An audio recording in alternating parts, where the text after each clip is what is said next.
We begin in the name of God. Greetings. Welcome to another session of From the Desk of Ghamidi. The discussion continues on the 23 questions series, and we are discussing the objections that are generally made on the thoughts of Ghamidi Sahab. Today is the 29th session in that series, and the topic of the return of Jesus, peace be upon him, is under discussion. Thank you very much for your time, Ghamidi Sahab. This is the third session on the topic of the return of Jesus, peace be upon him. Ghamidi Sahab, in the previous two sessions, we spoke with you about this topic. In the last session, we ended our talk while exploring the details about the cause for your doubts about this narration. However, we concluded the last session at a crucial juncture just as you were about to explain the reason for your dissatisfaction. You mentioned that if a narration is confined to a specific time frame, for example, predicting the return of Jesus, peace be upon him, and when it does not take place, then what will be the situation? Please link your conversation to that last point and do explain to us in continuation of the reasons for dissatisfaction as to where it had reached and which narration were you talking about. From whatever I have said previously, it would have been clear that these narrations, that is, narrations relating to the return of Jesus, peace be upon him, had started to appear in the middle of the 2nd century Hijri. When I say appear, what does it imply? It means that whatever writings we have, they are the result of the scholars who have worked on hadith, have compiled works. Then these reports started to appear, and then for more or less a century, these were being publicized and propagated. This is the century at the end of which, that is, in the mid-3rd century, we see that the Sahih of Imam Bukhari, Sahih of Imam Muslim, and similarly other hadith books became available to us, and hence, all the researchers of the 4th, 5th, 6th century mention these books, and the hadith scholars have accepted them.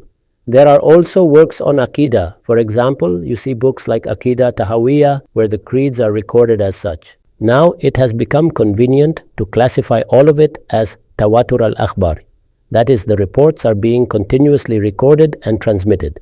Similarly, there is also Ijma'u Ahli al-Asri, and all these have now become possible to narrate further, to the extent that in our times we see that a hadith scholar of the stature of Anwar Shah Kashmiri writes a book on it and names it as At-Tasrihu bima tawatara fi nuzul al-Massih. That is, the title of this book means these narrations have reached that level. I have said before that he has collected about 40 marfu narrations in it. There are about 23 Sahaba from whom these have been sourced. When Maulana Sayyid Abul Maududi wrote the appendix of Surah Ahzab, he too has selected a large number of them.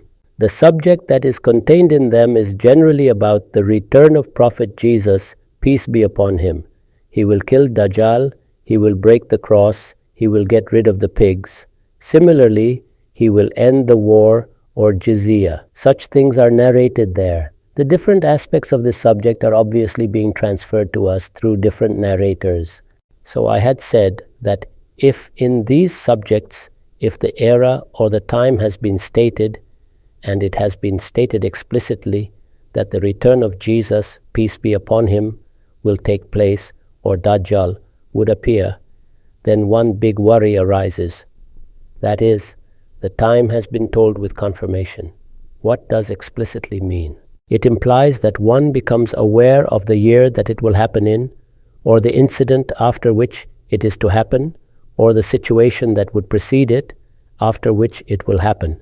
On the other hand, if it is just said that it will occur before the judgment day, then in that case we shall wait for the judgment day. Then if there happens to be a mistake in our research, it will only be clear on judgment day, and if it turns out to be sahih, then too, it will only be evident on the judgment day. So, I had explained the situation that arises if it is explicitly said that this incident will occur at such a time. If it didn't take place at that time, then it would imply that there has been a mistake in associating these narrations with the Prophet, peace be upon him. This will be clear proof of it, and if it has happened at that time, then the dissatisfaction that is being expressed by us, or if we are declaring it as contentious, we would be forced to stand in an apologetic position.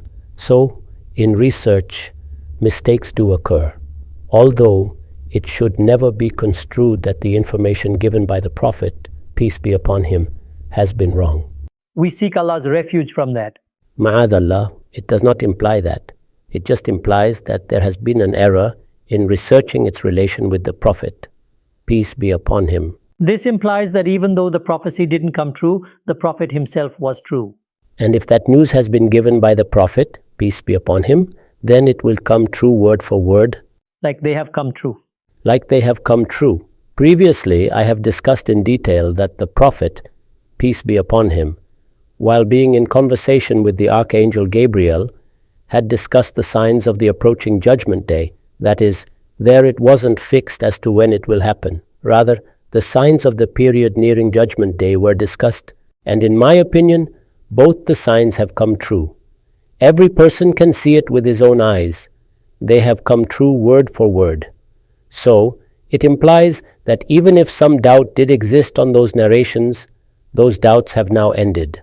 As those are proven. As those are proven, that is, the incident has taken place. When we are researching in this field, even the greatest of hadith scholars are doing it. Obviously, it is a human activity. Hence, it is said that the truth of these historical record is probable. And if the decision to reject them is made, then that too is justified. Because their falsehood is also probable, and if it is decided to declare them as contentious, that too is probable. Now keep this background in perspective. I have repeated some of the things, and now we shall move to the narration. This narration has been cited by Imam Muslim. It is in Sahih Muslim. It is known that among us, the books which are considered as source books of hadith are 3 in number: Muwatta Imam Malik, the Sahih of Imam Bukhari, and the Sahih of Imam Muslim. The later books belong to the 2nd, 3rd, and 4th level, which does not imply that whatever is in them will be rejected. The narration which I am going to present to you is not one that has been quoted in any history book. For example, in the history of Damascus, some people had the belief that the Dajjal would come in the period of Muawiyah. Another narration has been quoted that just after, that is, soon after the departure of the Prophet, peace be upon him, from the world. Such narrations are also there that he will appear after the end of the rule of the Quraysh. However, those are mostly historical narrations and do not belong to this category. This narration has been quoted by Imam Muslim in his Sahih, and I am telling you that you listen to it. I will have to read each and every word of it to tell you that unless we hear it read in this way, till that time its importance will not be evident. However, those are mostly historical narrations and do not belong to this category. This narration has been quoted by Imam Muslim in his Sahih, and I am telling you that you listen to it. I will have to read each and every word of it to tell you that unless we hear it read in this way, till that time, its importance will not be evident.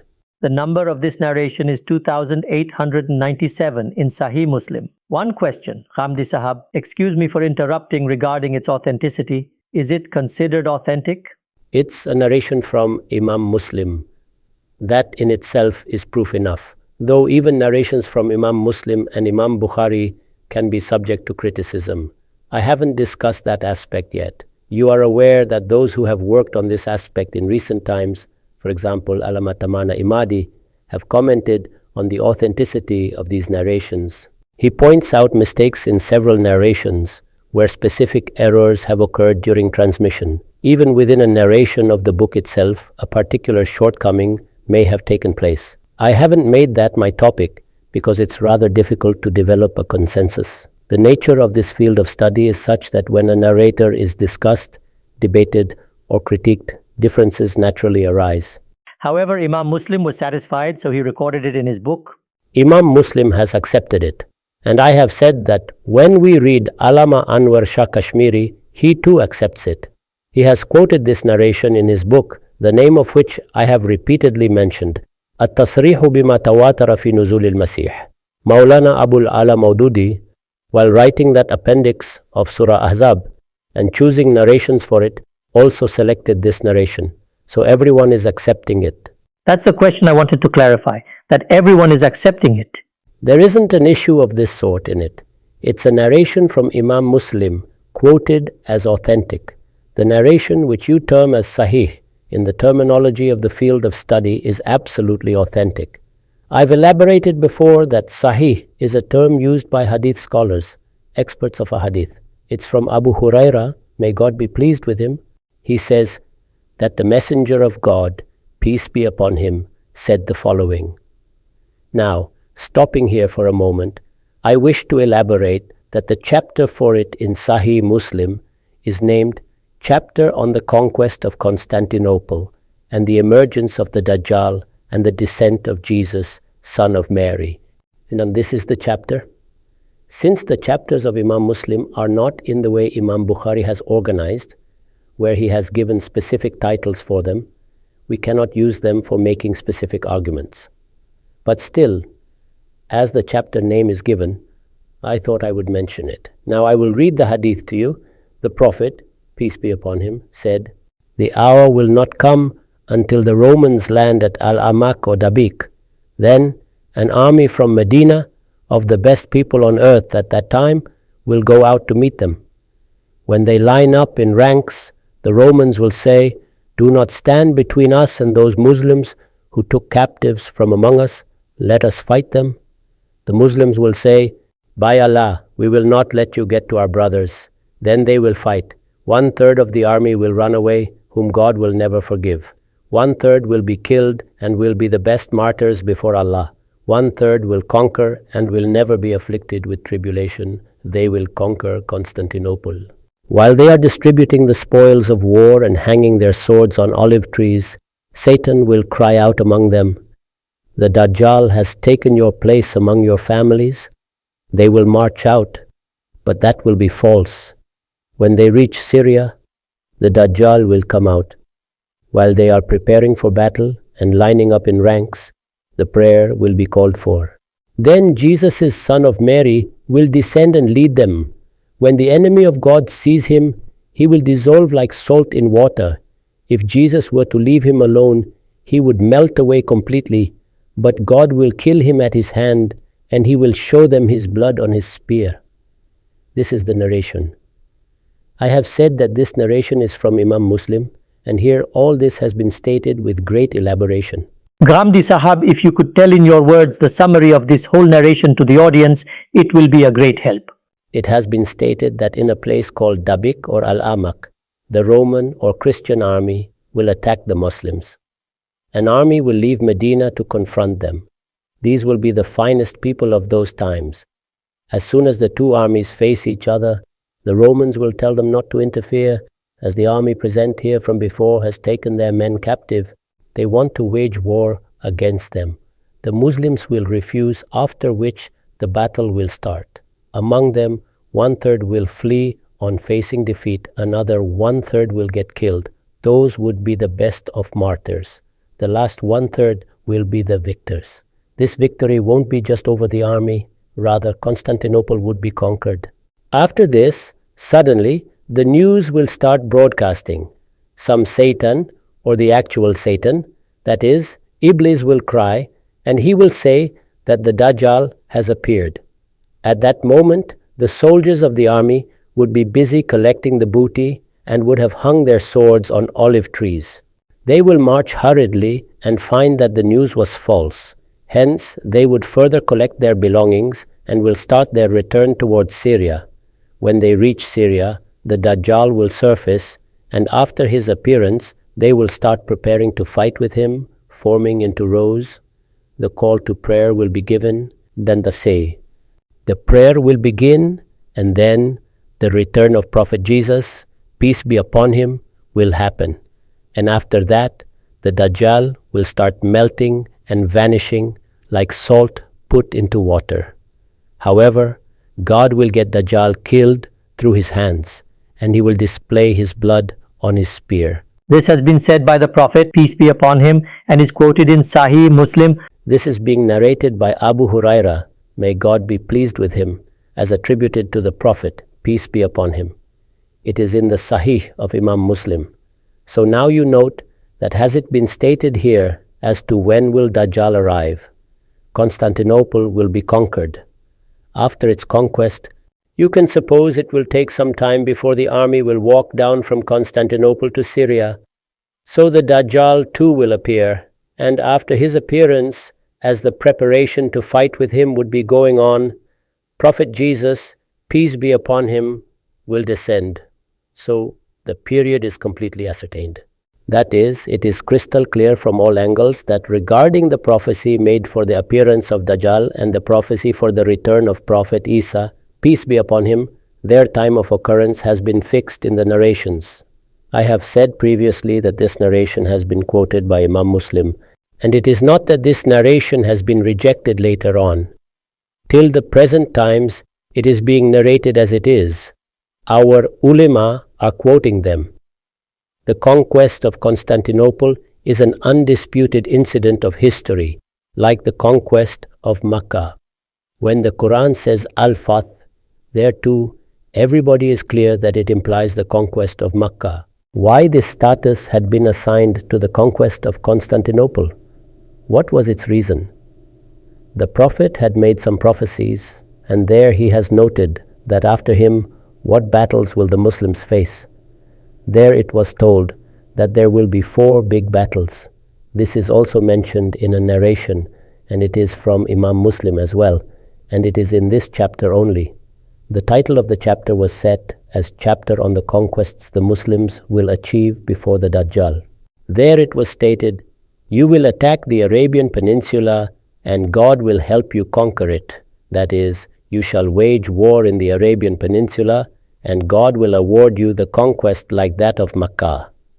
Then Persia with Faris, that is, you will fight the people of Iran and God will help you conquer it. Then you will attack the Romans, then you will fight with the Romans or Christians and God will help you conquer it. Then you will attack the Dajjal and God will help you conquer him. So God will give him defeat as well and you will achieve victory." So the battle with the Romans had begun immediately after the departure of the Prophet, peace be upon him, from the world. That is, battles Persia and with Rome took place. The Roman Empire had extended far and wide in those days, so the territories of the Roman Empire had been conquered by the Muslims. However, the conquest of Constantinople had not happened. That is, the Caesar of the Roman Empire had been winding his kingdom and it had reached the confines of his capital. However, Constantinople had not yielded yet. So, in a sense, it had almost become a symbol among Muslims, as if when this last bastion would fall, our victories would only then be complete.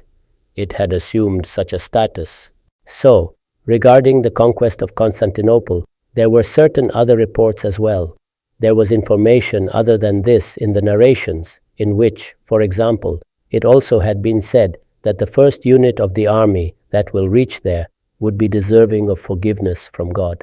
Hence, it is known that an army went there during the days of Muawiyah, may God be pleased with him. There are descriptions of earlier missions for it too. Post it also, many missions were sent, and among them Abu Ayyub Ansari, may God be pleased with him, was also there. That is, one of the most respected companions with whom the Prophet, peace be upon him, had stayed after the Hijrah to Medina. His place of rest is there, that is, he was buried outside the walled city of Istanbul. However, Constantinople was not taken yet. This unit had gone under the leadership of Yazid and had many respected Sahaba among it. A companion of the stature of Abu Ayyub Ansari, may God be pleased with him, was part of it. So the people understood that the prophecy made by the Prophet has come true for us. There was the natural desire for it. There wasn't a time assigned for it as to when shall it happen. Everyone was waiting for it. Now I am presenting Ibn Kathir to you. Ibn Kathir is among the most respectable ulema among us. His exegesis, Tafsir Ibn Kathir, is very popular. Similarly, he has written a renowned book of history, Al-Bidayah wan Nihayah. This is his tafsir. In this tafsir, the famous verse of Surah Al-Imran, "Indeed, I will take you and raise you to myself." There he has written a sentence from which you can guess how the Muslims were viewing the conquest of Constantinople. How were they waiting for it? What was its nature? Let me clarify that his death was in 774 Hijri, that is, Ibn Kathir departed from this world in 774 AH. He is stating this on that occasion. What has been the reason for stating it? Obviously, he is writing the tafsir So in the exegesis, it must be known as to what is the occasion where it was stated. The occasion is that God has said that the Christians or the followers of Jesus, peace be upon him, will always dominate the Jews till the day of judgment. It has been said, I will make those who follow you superior to those who disbelieve until the day of resurrection. While doing its tafsir, he says, therefore, since they were the true believers in the Messiah, that is, when it was confirmed that the Muslims are the real followers of Prophet Jesus, peace be upon him, so what happened? How did this domination start? Till his time, that is, he departed in 774 Hijri, till his time, what all has happened? He says, they stripped the Christians from the lands of Syria. The Muslims took over Syrian territories from the Christians. These are the Romans we mentioned, and they forced them to seek refuge in Rome. That is, all these territories have been taken over, and they are compelled to take shelter there itself. So they sought refuge in their city of Constantinople, and they, on retreat while facing defeat, vacated their land and ultimately found shelter in their city of Constantinople. That is, they have been compelled to go back there. The rest of the territories have been taken over from them by the Muslims, and Islam and its people will continue to be dominant over them until the day of resurrection. The decision of God is that Islam and its followers will maintain this superiority over them till the day of judgment. And the truthful and trustworthy Prophet, peace be upon him, informed his Ummah that in the end times they will conquer Constantinople, and they will take much wealth therein, and there they will get a lot of booty, and they will kill the Romans, and for that conquest, when Constantinople will be conquered, then an extraordinary battle with the Romans will take place, such as people have never seen before, and will not see the like of after it. Neither people would have seen any such war before like it, nor will they see after it. He says, I have compiled a separate book on this, that is, about such prophecies. Those have been collected there. So the Muslims were seeing it in this way. That is, they were anticipating that this is going to take place or will happen now. It will take place. That is, the conquest of Constantinople had been a special target for the Muslims right from the times of Hazrat Muawiyah. These territories had been vacated. On all of these, the Muslim rule had been established, such as the region of Syria, Egypt, and so on and so forth. So it was Constantinople only where the center of the Christian empire had remained. It was the wish of Muslims to conquer this city. There have been prophecies in other narrations as well that this city would be conquered, how the city would be, how will it be conquered. All this stuff has been quoted in narrations. Here is the passage reproduced in paragraphs. Now, it has been stated here in the narration that I have read to you that immediately after the conquest of Constantinople, whether a few weeks or a few months later, after an interval in which the army could walk down to Syria or reach the place of Dabiq near Halab, the appearance of Dajjal would occur. When the Muslims, after receiving the news, would be preparing for battle with him, the return of Jesus, peace be upon him, would also take place.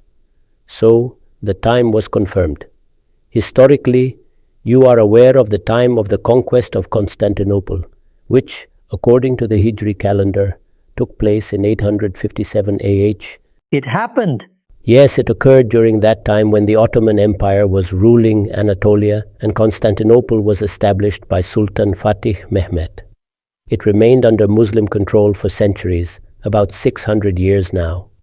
The year was 1453 CE, and the conquest occurred in the month of Rabi al-Awwal, corresponding to May 1453. The conquest of Constantinople occurred in 1453 CE, and by 2053, it will have been 600 years. During this 600-year period, there was a brief time during World War I when foreign armies entered the city, but otherwise, it has remained under Muslim control. Even now, although it is not the capital of Turkey, it is the largest city and is known as Istanbul. Right. So Constantinople was conquered in 1453 CE, a time that was set and confirmed in the narration for the appearance of Dajjal and the return of Jesus, peace be upon him, as stated in the narration from Muslim. Now, refer to this narration again and see if any of the events it described actually occurred. The first point was that the Romans would come to the place of Dabik. Where are Dabik and Amak? These two places are near the city of Aleppo in Syria. However, there was no such occurrence when the conquest of Constantinople took place. According to history, and you can refer to any book, no such events took place. It was also stated that on that occasion, an army would set out from Medina. This did not happen, neither an army from Medina nor one from Damascus. There was supposed to be a war where demands would be made for captives, and the Muslims would face such demands, but this did not occur. The narration also mentioned that 1/3 of the army would be defeated, 1/3 would be killed, and they would be considered the finest of the martyrs. None of this happened either. Another part of the narration said that 1/3 of the army would go on to conquer Constantinople. Anyone familiar with the history of the city's conquest knows how it actually happened, led by Fatih Mehmet and involving the remarkable feat of moving ships over land. It was the Ottomans who achieved this, and they subsequently established a vast empire here. The Khilafah lasted until 1924 CE, and even now Turkey is an independent country governed by Muslims. Currently, some people believe that Erdogan is reviving the Ottoman Empire, indicating that the city is still under Muslim control. The narration also mentioned that people would hang their swords to collect the war booty and that a voice would blare, but such events never occurred. The narration continued by stating that the army would return to Syria, and on returning, the appearance of Dajjal would take place. However, even after 600 years, nothing of this sort has happened. The return of Jesus, peace be upon him, was supposed to follow, and he was to kill Dajjal with a spear and display his blood, but none of these things occurred. In essence, nothing that was narrated in this particular account took place. This is so disappointing, Ghamidi Sahab. Yes, indeed. This narration is from Imam Muslim. I have provided you with the details. The number is 2897, and I even mentioned the chapter. You can read it yourself. The Sahih Muslim has been translated into Urdu and is also available in English. You can check it there. Dr. Shahzad Salim Sahab has worked extensively on these narrations, and the one he selected as a representative narration is this very one. Okay, and you are telling us? Yes, I am explaining that it is not as if, after the conquest of Constantinople, this narration was put away somewhere. Allama Anwar Shah Kashmiri has also quoted it. Maulana Abul Sahib Maududi too has quoted it. Now you tell me, where do we go from here? A thought comes to mind. You have detailed the matter by quoting a narration from Sahih Muslim related to the Prophet Muhammad, peace be upon him. The place is designated, the time is confirmed, the event is fixed, and the characters are identified. And you say that all this has already taken place, but Prophet Jesus, peace be upon him, hasn't returned. No, it was stated that all this was supposed to take place at that specific moment. In reality, none of these events occurred as described, except for the conquest of Constantinople. The conquest of Constantinople has taken place, but the rest didn't happen. Exactly. Whatever was narrated in this hadith did not materialize, except for the conquest of Constantinople. So I had mentioned that a specific time was fixed in the narration. Ghamidi Sahab, if someone says that the narration you just read, which has caused us concern, mentions a time and an event, the conquest of Constantinople, which did happen. Istanbul was conquered by Sultan Mehmed the Conqueror 600 years ago in 857 AH. You also narrated that about 100 years before that conquest, Ibn Kathir was anticipating that this would happen. Someone might point out that whatever has taken place and what has been stated in the hadith are not the same event. The earlier occurrence happened independently. It's like if someone says that the Twin Towers in New York would fall and the Dajjal would appear. when the Twin Towers fell and he didn't appear, it can be interpreted that the Twin Towers would be erected again and fall again. So it's possible that Constantinople falls back into the hands of the Christians and the Muslims conquer it once again, and then Prophet Jesus, peace be upon him, returns. I am explaining the reasons for my dissatisfaction. I am stating why in my book I have said that these narrations have become contentious and why they cannot be accepted in this way. They need to be researched further. The reasons for my dissatisfaction are as follows. Now, what you have said is the same as what some scholars are stating. They argue that the conquest of Constantinople mentioned in the hadith is not the one that has already occurred. Now, see what assumptions we have to make. This implies that Constantinople will once again be taken over by Christians. It hasn't happened in the past 600 years, but before the day of judgment, it will happen. This is what we have to presume. Consider what else we have to assume. We have to presume that all the arms and armaments invented in the world will no longer exist. Such a significant change will occur in the world that wars will again be fought with swords. After the conquests, those swords will be hung from olive trees. The booty will again be distributed in the same manner. We have to assume all this, don't we?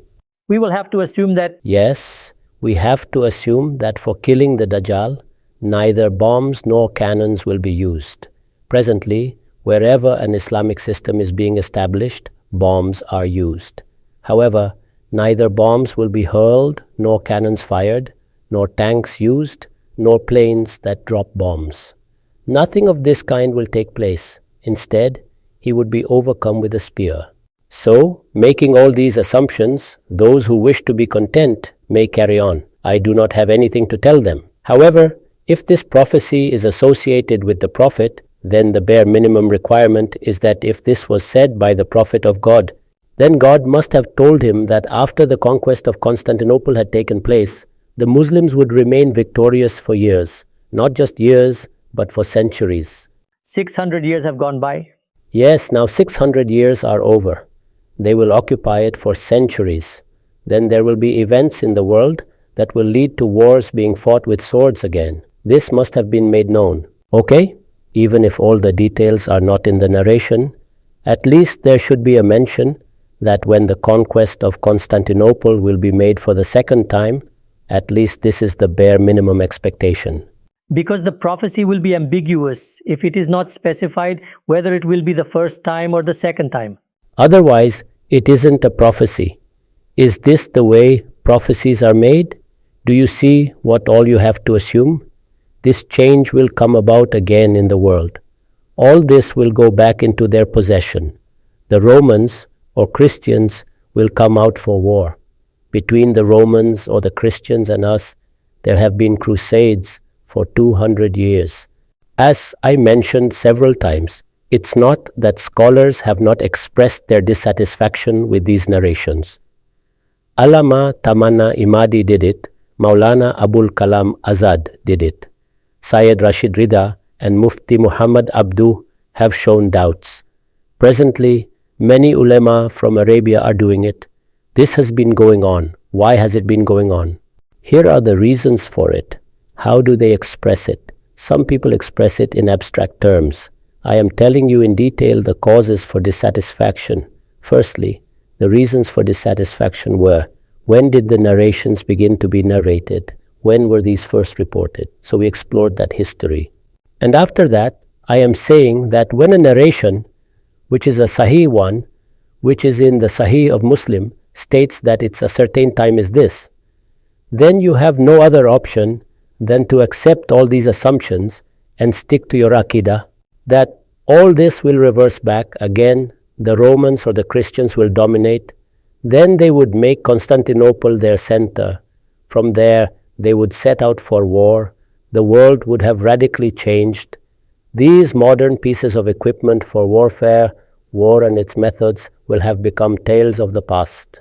The same era would return where swords would be used, where bows and arrows would be there. Many people interpret this to mean that before the day of judgment, only the Muslims will remain. The rest of the nations would have ended. I am telling you that there is a narration in Sahih Muslim that even near the day of judgment, the Christians would be in the majority. Okay, Ghamidi Sahab, we are defending our regions and also waiting for Prophet Jesus, peace be upon him. Then what we have to do is first hand over Istanbul to them so that Prophet Jesus, peace be upon him, comes again. On one hand, we are defending, forming our military, stating that we won't give them any city. So how will Prophet Jesus, peace be upon him, come? There can only be two situations. Either you accept that this prophecy has not been correctly attributed to the Prophet, peace be upon him. Something else was narrated which has taken this form. Okay, in the end, I will discuss my perspective on this, where these narrations have come from, how and why they were publicized and became popular in this way. I am not discussing that now. However, one option is that you take courage and accept that this narrative was not correctly quoted as being associated with the Prophet, peace be upon him. And what is the second option? It is to accept, as you have rightly said, that among us, the traditional ulema hold the view that this conquest of Constantinople hasn't taken place yet. Before it, all this has to take place. The world changes completely. The domination of the Romans or Christians is established once again. All the arms and armaments disappear. The wheel of progress in the world reverses. Again, wars are fought with swords. Those swords are hung from olive trees. Then Prophet Jesus, peace be upon him, kills the Dajjal with a spear. According to the narration, this must take place. Now, you have only two options. One, which I have taken, is that I am expressing my dissatisfaction or declaring them as contentious, and the second is, whatever assumptions I have stated, turning them into your creed, you continue believing the narration. Other than this, you do not have any other option. So, relating to this narration, if you have any questions in your mind or any questions from the people, then you should raise them. After this, I have to discuss another narration. What question could be asked regarding it? If an event is so specifically mentioned in history, then being very honest and frank as a student, I feel that with so much elaboration for me or for any Muslim, the return of Jesus, peace be upon him, is a secondary issue. If I tell this to some non-Muslim, that our Prophet, peace be upon him, made this prophecy, that this city will be conquered and such things will happen and so incidents will take place, and whatever happens after it, whether the return of Jesus, peace be upon him, happens or not, then for me, preserving my religion, faith, and the truthfulness of my Prophet, peace be upon him, becomes a larger issue than the return of Jesus, peace be upon him. So you have done an interesting discussion on this topic and your point would have been communicated to the audience. Let us move ahead. Regarding your dissatisfaction with the event of the return of Jesus, peace be upon him, do you have anything else to present beyond this narration? Here, I would like to repeat as a caution that people among us do not have an inclination toward research or listening to such discussions. Hence, I am repeatedly saying that whatever criticism or findings I am stating are about the narrations, rather than any information given by the Prophet, peace be upon him. That is, the words spoken by the Prophet, peace be upon him, have to come true word for word under any circumstance. I have said previously that these narrations have been attributed to the Prophet and narrated by people, and their narrations started coming to us after about 150 years of the Hijrah. This has been stated earlier, and then in the next century these became publicized and well known. These have been accepted by the scholars of Hadith. This narration is one among those. It specifies the time fixed for the prophecy. It was the conquest of Constantinople in the year 1453 CE or in the year 857 Hijri. Right, Ghamidi Sahab. So if the Dajjal had to come as per this narration, that was the time. And the way he was supposed to come, I have already presented before you. After this, I would like to submit to you that in my book, Meezan, I have dedicated a full chapter on the signs of the eye of judgment. In that chapter, I have discussed those signs which are in ancient scriptures. Those signs that are stated in the Quran are also discussed, and those signs that are in the Hadith have also been discussed. There, the narrations which I have accepted are also from Sahih Muslim. I have quoted that narration and explained that it states all the signs of the Day of Judgment in a concise way. Now, I wish to say that in the different narrations, some had 1, 2, 3, or 4 signs. Similarly, when people selected, they separately chose the most important ones, so you get a variety of things. In this narration, all the signs have been brought together, and these are 10 in number. That is, it is a narration. It is a Sahih hadith. And there isn't any time fixed for it? Now it is a different matter altogether. In this narration, 10 signs have been put together. 10 signs have been collected and stated. In others, these signs are scattered. There aren't any signs other than these. Many other signs are narrated separately in other narrations. It is a representative narration. It is a concise narration where all the signs have been put together. Now have a look at this narration. It is quoted by Imam Muslim in the same chapter. The number from which I quote this is 2901. It is a concise narration where all the signs have been put together. Now have a look at this narration. It is quoted by Imam Muslim in the same chapter. The number from which I quote this is 2901. Yes, and the chapter that has been established is titled Chapter on the Signs which will occur before the hour. Bab fil ayat allati takun qabla as-sa'a. The narration which I had been reading previously also belongs to this chapter. Now in this narration, you note that 10 signs are narrated. An interesting aspect is that one chain is from Sufyan bin Uyayna and another one is from Shubha. These are great scholars of hadith. The narration is from Hudhaifa ibn Usaid al-Ghifari. May God be pleased with him. He is a companion. I have mentioned that the specialty of this narration is that the scattered signs stated in different narrations have been told by the Prophet, peace be upon him, in a single instance, all 10 of them at one time. Now observe what all signs are stated in this single instance. The same Hudhaifa ibn Usaid al-Ghifari is the companion. The chains are the same. The names of people down the line are changing. The narration begins from Hudhaifa ibn Usaid al-Ghifari up to Abu Tufail. Up to this point, it is similar in both chains. Down the line, some changes are there. Like the chain which is forming from the companion at the upper end. It's just like some quote of yours is being stated, and obviously 10 people narrate it, and one does it in one way, while the other does it differently. He says that he heard from so-and-so, and so on. So, one chain of the narration is from Shubha and one is from Sufyan bin Uyayna. It is the same narration, the companion is the same, Hudhaifa ibn Usaid al-Ghifari. Now see what has been narrated here. One chain says, indeed, it will not be established until you see before it 10 signs. Before this, an incident is narrated that the Prophet came while people were talking about something. He asked, what are you discussing? The people replied, we are talking about the Day of Judgment. So the Prophet, peace be upon him, said, indeed, it will not be established until you see before it 10 signs. This is where the conversation began. Now see the signs narrated from one chain, keep counting up to the 10th. Ad-Dukhan, the smoke. The Prophet, peace be upon him, said there will be a smoke.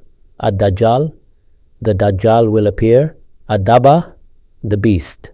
There will be the emergence of a beast from the earth, the rising of the sun from the west. The sun, which always rises from the east, will rise from the west. The descent of Isa ibn Maryam, Jesus, peace be upon him. Yajuj and Majuj, Gog and Magog will emerge. 3 earthquakes, sinkings, one in the east, one in the west, one in the Arabian Peninsula. A fire will emerge from Yemen, driving people to their place of assembly. Remember that Hudhaifa ibn Usaid al-Ghifari is the companion narrating this. He says that the Prophet, peace be upon him, came to the gathering while they were discussing the Day of Judgment. He asked, and after that he mentioned these 10 signs that would appear before the Day of Judgment comes. All 10 are enumerated. Yes, the 10 are stated. Okay, now the same companion is quoting from the Prophet, peace be upon him, through a different chain. That is, Shubha's chain. Now just listen to it. In it, he says, indeed, The hour will not come until 10 signs have occurred. I am reading the whole narration, exactly the same narration, the same companion. Is it from Sahih Muslim? Yes, it is in Sahih Muslim. The number is 2901. The methodology of Imam Muslim is that when he brings forth a narration, he mentions all its chains in one place. This was quoted on top, and below he writes that from Shuba, he has found this narration. Now Shuba changes the narrators ahead. Shuba says that he received this narration from Farat al-Kazaz, as well as from another gentleman named Abdul Aziz ibn Rufai. So in one place, a change of narrator has taken place as we move upwards. So the companion is the same and two people are narrating further from him. Yes, the companion is the same, and from him, Abu Tufail is narrating. He is also common in both chains. Down below, the difference is in the narrators. Sufyan and Shuba? Now, just listen to this narration. He says that the Prophet said exactly the same thing. Now he is narrating it. Something has been said by the Prophet, peace be upon him, which has been narrated from one chain. And how is it narrated from another chain? In the second chain, the 10 signs have been narrated. What are those? First, the earth sinking in the east. Second, the earth sinking in the west. Then, the earth sinking in the Arabian Peninsula. All 3 points are mentioned in both narrations. There are no differences here. At Dukan, the smoke, a big smoke will rise. At Dajjal, the Antichrist. At Daba, the beast. The emergence of a beast from the earth, Yajuj and Majuj, or Gog and Magog, will emerge. The rising of the sun from the west. A fire from Eden. A fire will emerge from the region of Eden, driving people. 9 are done, and now Shuba says that he has heard from a chain, a gentleman stating the 10th sign as the descent of Isa, peace be upon him, so the 10 have to be complete. Yes, to make up the number. What the other narrator has stated is that he did not mention the descent of Jesus, peace be upon him. What was the 10th sign stated by him? A wind that will cast people into the sea. A wind would rise before the day of judgment, which will take people and throw them into the sea. The same companion is narrating the same incident from the Prophet, peace be upon him. The Prophet came out, saw the people, was talking to them, asked what they were discussing. They replied that they were discussing the day of judgment.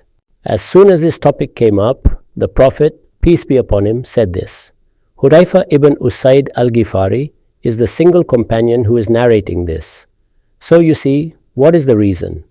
The issue of the descent of Jesus, peace be upon him, which is the most significant, is present in one chain on the 10th number, and a wind that will cast people into the sea is mentioned by the other.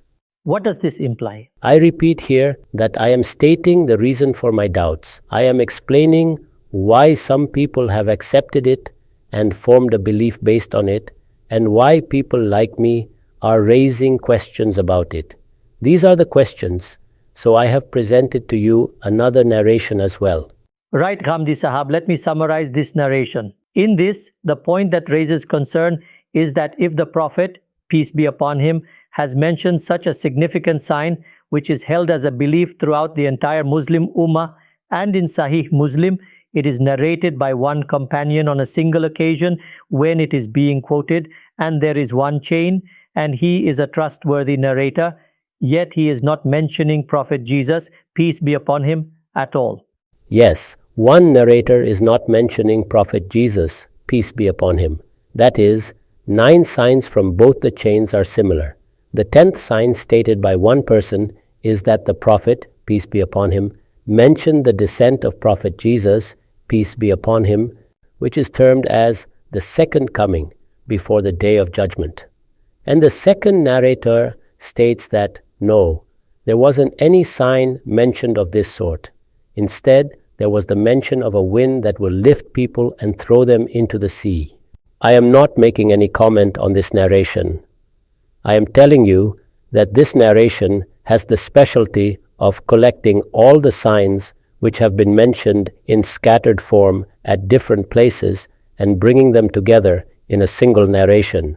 In my book Meezan, I have accepted this narration and elaborated upon all these signs, which is a different issue altogether. People can refer to it if they wish to see them. I have accepted only that chain in which the mention of Jesus, peace be upon him, is not there. However, in another chain, his mention exists anyway on the 10th number. Right, Ghamidi Sahab, we have exhausted our time here. Today we learned in great detail your points of view on the two narrations relating to the reasons for your doubts. What further issues are expressed by Ghamidi Sahab, inshallah, we shall bring under discussion in the next session. There are also many questions regarding the return of Isa, peace be upon him, which people, in the light of the Quran, consider as its proof and basis. What are those? We shall present them and learn Ghamidi Sahab's views on them. A lot remains of the debates which are still to come. We have exhausted our time right now. Inshallah, we shall be at your service in the next session. Assalamu alaikum.